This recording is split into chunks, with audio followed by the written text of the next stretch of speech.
সুপ্রিয় দর্শক, আপনাদেরকে দেখাইতেছি কৃষি আমাদের পাইকপাড়া গ্রামের ধান। যে দেখেন ধানগুলা কত সুন্দর ধান আমাদের পাইকপাড়া গ্রামে ফলছে এবং ফলন হয়েছে বর্তমানে। দেখেন দেখার মতন এই ধানগুলা, আমাদের ধানগুলা কিন্তু এই দেখেন পোকের আক্রমণ থেকে কম আছে এবং পোকের আক্রমণ করতে পারছে না, যেহেতু কীটনাশক ব্যবহার করা হয়েছে।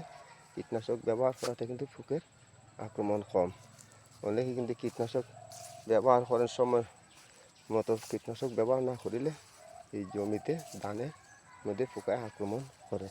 যেন আমাদের পাইকপাড়া গ্রামে অত্যন্ত সুন্দর এই ধান ক্ষেত, অনেকেই ধান রোপণ করছেন এবং ধানগুলা বাড়িতেছে, চাল পড়ছে, অনেক জায়গায় ধান ফাঁকছে, আমাদের এখানেও ধান ফাঁকছে অনেক জাতের।